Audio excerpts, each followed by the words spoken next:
Sports league और cricket में number 1 league बन चुकी है। इसको लेकर इंडियन क्रिकेट फैंस का क्रेज अनमैचेबल है। इस लीग में सभी देशों के प्लेयर्स खेलते हैं, जो कि इसे और भी देखने लायक बनाता है। बट इस 2 महीने के एक्शन पैक सीजन को आज भी एक चीज खलती है, और वो है पाकिस्तान के प्लेयर्स का ना होना। 2009 में पाकिस्तानी प्लेयर्स पर बैन लगने के बाद उन्हें ना ही आईपीएल में देखा गया, बल्कि उन्होंने अपनी ही अलग लीग पीएसएल तक बना ली। अब ये डिसीजन उनका कितना सही जा रहा है ये तो नहीं पता, लेकिन इतना जरूर कह सकता हूँ, अगर बैन ना लगा होता तो आज बात कुछ और ही होती। बट उन पे ये बैन क्यों लगा, और आखिर ऐसा क्या हुआ कि 2008 में जबरदस्त परफॉर्म करने के बाद उन्हीं लेजेंडरी प्लेयर्स पे लाइफ टाइम के लिए आईपीएल में बैन लगा दिया गया। No cricketers being bought at IPL 3 auction. आपको हमारी इंसल्ट करके बड़ी खुशी मिली, हम भी नहीं देते। There is an issue and we can't deny it. Deny it.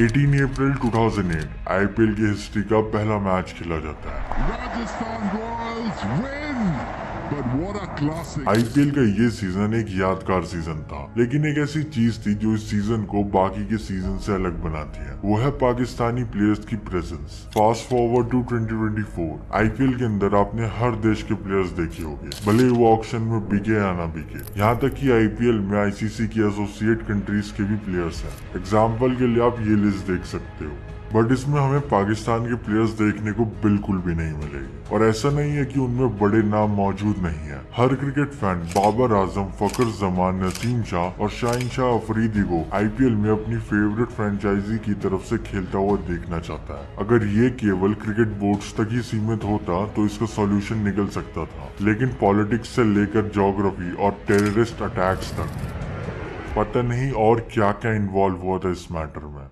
Pakistan से एंट्री इन आईपीएल। अब तक पाकिस्तान के प्लेयर्स आईपीएल के सिर्फ एक ही सीजन में दिखे हैं, और वो भी इनॉग्रल सीजन जो कि 2008 का था, जिसमें काफी दिग्गज प्लेयर मौजूद थे।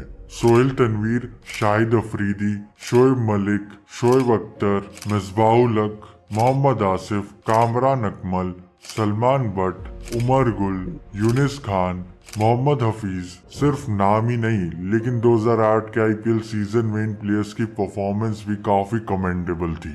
Shoaib Akhtar and other teammates from KKR. Shoaib Akhtar ने उस सीजन में केकेआर की तरफ से 3 मैचेस खेले, जिसमें उन्होंने 7.711 की इकोनॉमी से 5 विकेट्स लिए, और उनका बेस्ट बॉलिंग फिगर 4 for 11 था, वो भी डेयर डेविल्स के अगेंस्ट। उन्हीं की टीम में मौजूद उनके पाकिस्तानी टीममेट सलमान बट भी थे। पाकिस्तान के विस्फोटक बल्लेबाज ने केकेआर की तरफ से 7 मैचेस में ओपनिंग करी। उन्होंने इन 7 मैचेस में 193 रन स्कोर किए with a strike rate of 119.8, जिसमें उनका बेस्ट 73 था, वो भी सीएसके के खिलाफ। और उन्हीं के साथ मोहम्मद हफीज भी थे। हफीज ने केकेआर की तरफ से 8 मैचेस में केवल 64 रन ही बनाए। शोएब मलिक पाकिस्तान के ऑल टाइम ग्रेटेस्ट में से एक काफी बड़ा नाम है। मलिक ने दिल्ली डेयरडेविल्स की तरफ से 7 मैचेस खेले, जिसमें वो ज्यादा इम्पैक्टफुल नहीं रहे और सिर्फ 52 रन ही बना पाए, वो भी 110 के स्ट्राइक रेट से। मोहम्मद आसिफ भी उन्हीं की टीम में थे, और उन्होंने डेयरडेविल्स की तरफ से 8 मैचेस में 8 विकेट्स लिए with the best bowling figure of 2 for 19।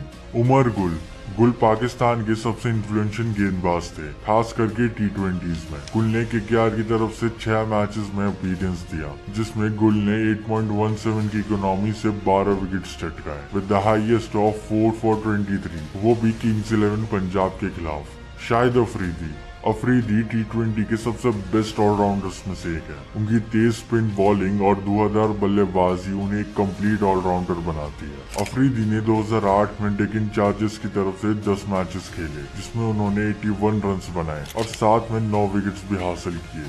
Misbahul हक ने 2008 में आरसीबी की तरफ से 8 मैचेस खेले, जिसमें उन्होंने 144 के स्ट्राइक रेट से 170 रन बनाए with the highest of 47 not out against Delhi Daredevils. Devils. इन सभी परफॉर्मेंस में सोहेल तनवीर और कामरान अकमल का रोल बढ़ जाता है। तनवीर ने उस साल राजस्थान रॉयल्स के जीत में काफी बड़ा रोल प्ले किया था और वो सीजन के पर्पल कैप होल्डर भी थे। तनवीर ने 11 मैचेस में 22 विकेट्स लिए, वो भी सिर्फ 6.5 की इकोनॉमी और 12.09 के एवरेज से, जिसमें उनका बेस्ट परफॉर्मेंस 6 for 14 था, वो भी सीएसके के खिलाफ। कामरान अकमल भी उन्हीं की टीम राजस्थान रॉयल्स का हिस्सा थे, जहां उन्होंने एक डिसेंट परफॉर्मेंस दिया था। उन्होंने 6 गेम्स में 165 के स्ट्राइक रेट के साथ 126 रन बनाए with the highest of 53 not out, जो कि सीएसके के खिलाफ बने थे। इन सब का एक्सेप्शन एक पाकिस्तानी क्रिकेटर है अजहर महमूद। ये पाकिस्तान के आखिरी खिलाड़ी थे जिन्होंने 2015 तक आईपीएल खेला, जहां उन्होंने 23 मैचेस में 388 रन स्कोर किए थे with the highest of 80 run और साथ में 29 विकेट्स भी लिए थे। लेकिन यहाँ पर एक सवाल आता है कि अजहर ने आईपीएल कैसे खेला जबकि 2008 के बाद पाकिस्तानी प्लेयर्स पर बैन लगा दिया गया था। तो इसके पीछे का रीजन ये है कि 2011 में अजहर ने ब्रिटिश सिटीजनशिप ले ली थी, जिससे कि वो आईपीएल के लिए एलिजिबल हो गए थे। ये थी आईपीएल 2008 में पाकिस्तान के प्लेयर्स की परफॉर्मेंस। उस वक्त पाकिस्तान में बहुत सारे यंग प्लेयर्स सामने आ रहे थे और उनकी परफॉर्मेंस भी शानदार थी। तो ऐसा क्या हुआ कि उनकी किस्मत हमेशा के लिए बदल गई और फिर उन्हें कभी आईपीएल में खेलने का मौका नहीं मिला। Political tensions after 2008 Mumbai attack. 26 नवंबर 2008 को मुंबई में 10 आतंकवादियों ने घुसकर 5 मेजर जगहों पे टेररिस्ट अटैक किया। Taj hotel and tower, Chhatrapati Shivaji terminus, CST railway station, Cama hospital, Nariman house business and residential complex, Leopold cafe. ये अटैक्स 10 आतंकवादियों के द्वारा किए गए थे, जिसका संबंध लश्कर एक तालिबा से था, जो कि एक पाकिस्तानी टेररिस्ट ग्रुप माना जाता है। इस भयंकर हमले में 174 लोगों की जान गई, including 20 security force personal and 26 foreign nationals, और साथ में 300 से ज्यादा लोग इंजर्ड भी हुए थे। और यही इंसिडेंट पाकिस्तानी प्लेयर्स के बैन का कारण बन जाएगा, इसका किसी को भी आइडिया नहीं था। 2008 के मुंबई अटैक के बाद इंडिया और पाकिस्तान के बीच में पॉलिटिकल टेंशंस बढ़ते जा रहे थे। जहां पे पाकिस्तान को इस हमले का कारण बताया जा रहा था, वहीं दूसरी तरफ क्रिकेट बोर्ड्स में टेंशन बढ़ती हुई नजर आ रही थी। इन सभी चीजों को ध्यान में रखते हुए बीसीसीआई ने पाकिस्तान को आईपीएल से परमानेंट बैन कर दिया। Insult of Pakistani players. IPL first season. Pakistani players ने आईपीएल के फर्स्ट सीजन में कमाल का प्रदर्शन किया और सोहेल तनवीर ने सबसे ज्यादा विकेट्स भी लिए थे। पर जब शोएब अख्तर ने कॉन्ट्रैक्ट के पैसे ना मिलने की शिकायत करी, तब उन्हें मीडिया में बहुत नेगेटिव वे में पोर्ट्रे किया गया। उनकी ये शिकायत उनके करियर को पूरी तरह से प्रभावित कर गई और उनकी इमेज का काफी नुकसान हो गया। IPL second season. दूसरे आईपीएल सीजन में मुंबई अटैक्स की वजह से पाकिस्तानी प्लेयर्स पर लाइफ टाइम बैन लगा दिया गया। इस फैसले से पाकिस्तानी प्लेयर्स पर दुविधा के बादल मंडराने लग गए। जब शाहरुख खान ने इस बैन के खिलाफ आवाज उठाई, तो उन्हें उनकी film my name is Khan की स्क्रीनिंग के दौरान शिवसेना के सपोर्टर्स ने धमका दिया। ये घटना एक बड़े हंगामे में बदली जा चुकी थी और इसका इफेक्ट क्रिकेट पे साफ साफ पड़ता हुआ दिख रहा था। आईपीएल के तीसरे सीजन में पाकिस्तानी प्लेयर्स को बिडिंग प्रोसेस में शामिल होने के लिए बुलाया गया था, लेकिन वहां पर उन्हें बहुत बुरी तरह से इग्नोर कर दिया गया। शाहिद अफरीदी, सोहेल तनवीर, उमर गुल जैसे प्रमुख पाकिस्तानी प्लेयर्स को किसी भी टीम ने नहीं चुना और ऐसा लग रहा था कि उन्हें उनकी बेइज्जती करने के लिए बुलाया गया था। इस घटना ने पाकिस्तान के क्रिकेट प्लेयर्स पर काफी असर डाला और उनके साथ इंडिया पाकिस्तान के क्रिकेटिंग रिलेशंस पर भी सवाल उठने लग गए। इसके बाद इंडिया पाकिस्तान की क्रिकेट राइवलरी और ज्यादा बढ़ गई। अब इन सब पर आखिर पाकिस्तानी प्लेयर्स का क्या रिएक्शन था? फॉर्मर पाकिस्तानी क्रिकेटर आमिर सोहेल का ये मानना है कि आईपीएल के बैन के किसी भी आउटकम ने पाकिस्तानी प्लेयर्स पर अफेक्ट नहीं किया है। कुछ पाकिस्तान के प्लेयर्स जैसे शोएब अख्तर, शाहिद अफरीदी और कामरान अकमल आईपीएल के पहले सीजन में खेल चुके हैं, लेकिन 2009 में सभी प्लेयर्स पर बैन लगा दिया गया और इसी वजह से बाद में पाकिस्तान ने अपनी खुद की T20 लीग यानी कि PSL को 2016 में शुरू किया, जो कि भले आईपीएल को टक्कर ना दे पाए, लेकिन PSL दुनिया भर में सबसे पॉपुलर T20 लीग्स में से एक बन गई है। आमिर सोहेल ये भी कहते हैं कि PSL सबसे बड़ा ब्रांड है, लेकिन सच्चाई सबको पता है और ये भी कि इन शब्दों के पीछे कितना तनाव और दुख छुपा हुआ है। लेकिन सारे प्लेयर्स झूठे नहीं होते हैं। पाकिस्तान के फास्ट बॉलर हसन अली ने एक इंटरव्यू में अपने आईपीएल खेलने की ख्वाहिश को बताया। हर खिलाड़ी आईपीएल में खेलना चाहता है और ये मेरी ख्वाहिश है कि मैं भी वहाँ खेलूं। ये दुनिया की सबसे बड़ी लीग्स में से एक है और अगर भविष्य में मौका मिले तो मैं जरूर वहाँ खेलूंगा। बट अब जो होना था वो हो चुका है और इसे चेंज करने वाला कोई नहीं है। हाँ, ये आर्ग्यूमेंट हो सकता है कि बीसीसीआई एंड पीसीबी मिलकर पाकिस्तान प्लेयर्स को अलाउ कर दे, मगर ये बात केवल क्रिकेट तक सीमित नहीं है बल्कि पॉलिटिक्स एंड सेंटिमेंट्स तक जा चुकी है। और अब कोई भी इंडियन जिसने वो टेररिस्ट अटैक 2008 का देखा था वो पाकिस्तानी प्लेयर्स को खेलता हुआ नहीं देखना चाहता है। भले ही पाकिस्तानी प्लेयर्स का इन्वॉल्वमेंट आईपीएल को बूस्ट ही करेगा, बट सेंटिमेंट्स एंड पॉलिटिक्स का कुछ और ही मानना है। मोहम्मद आमिर, जिन्होंने अपने क्रिकेट करियर में कमाल का प्रदर्शन किया है, हाल ही में एक पाकिस्तानी न्यूज चैनल को दिए गए इंटरव्यू में उन्होंने आईपीएल के बारे में एक स्टेटमेंट दिया। इस स्टेटमेंट ने क्रिकेट लवर्स के मन में एक सवाल उठा दिया कि क्या आमिर अपना कमाल का प्रदर्शन आईपीएल में भी कर पाएंगे। पर वे एक पाकिस्तानी प्लेयर है तो आखिर वे कैसे आईपीएल खेल पाएंगे? बिल्कुल सेम जैसे अजहर मसूद ने किया था। मोहम्मद आमिर के पास जल्द ही ब्रिटिश सिटीजनशिप आने वाली है और उसी के जरिए वे आईपीएल में अपना डेब्यू कर पाएंगे। इस बैन का आईपीएल पर एक शॉर्ट टर्म और एक लॉन्ग टर्म इम्पैक्ट हुआ। शुरुआत में इस फैसले से क्रिकेट फैंस के बीच थोड़ी सी डिसअपॉइंटमेंट देखने को मिली थी, जो आईपीएल में दुनिया भर के टैलेंटेड प्लेयर्स को देखना चाहते थे। लेकिन पाकिस्तानी प्लेयर्स की एब्सेंस ने आईपीएल की टूर्नामेंट क्वालिटी को उतना अफेक्ट नहीं किया, क्योंकि बाकी इंटरनेशनल स्टार्स की प्रेजेंस की वजह से आईपीएल आज तक दुनिया की नंबर 1 क्रिकेट लीग के स्पॉट पर टिकी हुई है। पाकिस्तानी क्रिकेटर्स इस फैक्ट्स को माने या माने, लेकिन एक बात तो सच है कि इस बैन से उनका नुकसान हुआ है और जो बची हुई कसर थी वो पॉलिटिकल टेंशन्स ने पूरी कर दी। आईपीएल जैसी एक बड़ी लीग में कम्पीट करने से आपको केवल पैसा ही नहीं बल्कि एक ऐसा मंच भी मिलता है जहां पर आप अपने टैलेंट को शोकेस कर सकते हो। इस पूरे सिचुएशन का इफेक्ट इंटरनेशनल क्रिकेट में भी देखने को मिलता है। इंडिया और पाकिस्तान के ओवरऑल रिलेशंस खराब हो जाने से उन दोनों टीम्स के बीच में कोई भी बायलैटरल सीरीज नहीं होती है, जिस वजह से उनके बीच में मैचेस केवल आईसीसी टूर्नामेंट्स में ही देखने को मिलते हैं। लेकिन अगर ये बैन ना लगा होता तो क्रिकेट का लेवल आज कुछ और ही होता, क्योंकि अब हमें इंडिया एंड पाकिस्तान की बायलैटरल सीरीज भी देखने को नहीं मिलती है और इसी वजह से उनकी बीच की राइवलरी और स्ट्रॉन्ग हो जाती है। तो क्या ये बैन लगाना सही था या फिर पॉलिटिकल सेंटिमेंट्स के चक्कर में आईपीएल ने पाकिस्तान के लेजेंड्स को खत्म कर दिया? कमेंट करके अपना ओपिनियन जरूर बताना। और हाँ, परी मैच पर प्रेडिक्शन देना मत भूलना। अगर बाबर आजम पर वीडियो देखना है तो इस वीडियो पर क्लिक करो। अगर युवराज सिंह की लेजेंडरी परफॉर्मेंस के बारे में जानना है तो इस वीडियो पर क्लिक करो। Thanks for watching. बिल्कुल यार, भाई ने काफ़ी ना बेस्ट वीडियो बना दिया है और एक अच्छे से एक्सप्लेन कर दिया है।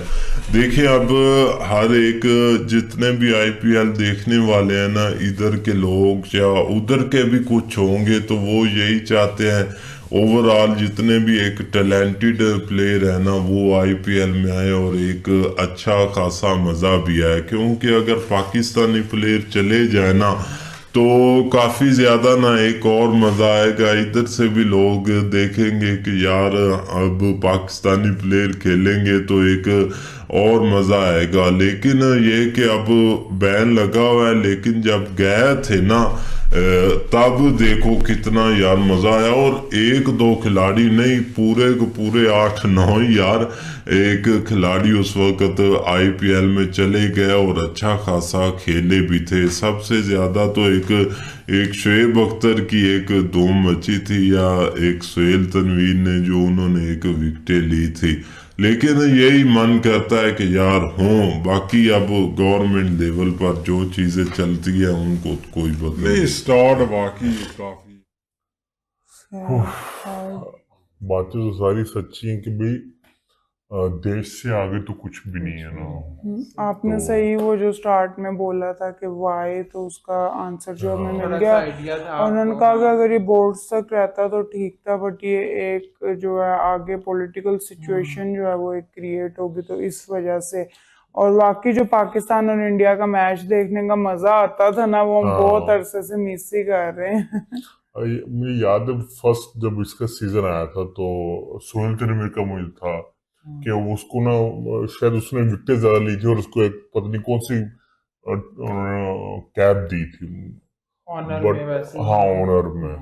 तो शोएब अख्तर भी थे शाहरुख खान की टीम में उन्होंने भी बड़ा अच्छा परफॉर्म किया। बाकी बैट्समैनों में कोई इतना अच्छा किसी ने परफॉर्म नहीं किया, स्कोर बड़े कम कम से हैं। हाँ बहुत कम। और सुहेल तनवीर आई रिमेम्बर्ड के बहुत ही बढ़िया खेले थे आईपीएल का वो सीजन, और उसमें उनकी जो बॉलिंग थी वो एक नेक्स्ट लेवल की थी। अच्छा, इसमें दो तीन चीजें हैं। पहला तो ये कि आईपीएल में बैन होने की वजह से पाकिस्तान को एक लीग मिली पीएसएल। ठीक है, अगर आईपीएल में बैन ना होते तो हो सकता है कि पीएसएल ना स्टार्ट करते ये, और मतलब तो एक पाकिस्तान के लिए एक अच्छी चीज ये होगी। और बुरी चीज ये हुई कि मतलब आईपीएल जो कि दुनिया की सबसे बड़ी लीग है, हर प्लेयर खेलना चाहता है। सोचो कि उधर आमर या शाहीन अफरीदी बॉलिंग कर रहे हैं, विराट कोहली फेस कर रहा है आगे, तो क्या एक वो मजा होता ग्राउंड में, क्या शोर होता, एक अलग ही क्रेज होता उसका।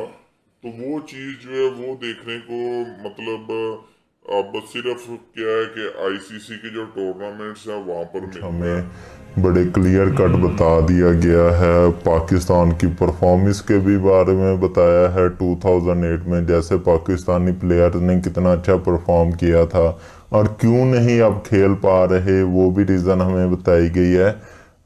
रीज़न में यही बताया गया कि मुंबई में जो हमले हुए थे, अजमल कसाब ने जो हमले किए थे, उसकी बिना पे पाकिस्तानी प्लेयर्स को लाइफ टाइम के लिए बैन कर दिया गया है। जी बिल्कुल, मेरे ख्याल में इनको क्रिकेट को खेल ही लेना चाहिए, बजाय कि इसको ये जो पॉलिटिशियंस हैं या उसमें रुकावट डालते हैं।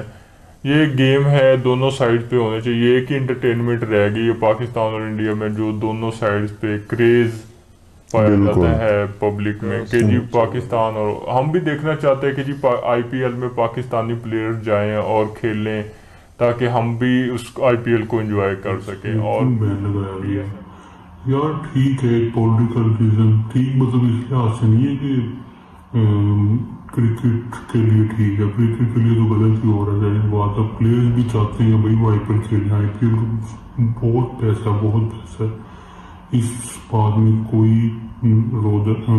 दो राय नहीं है।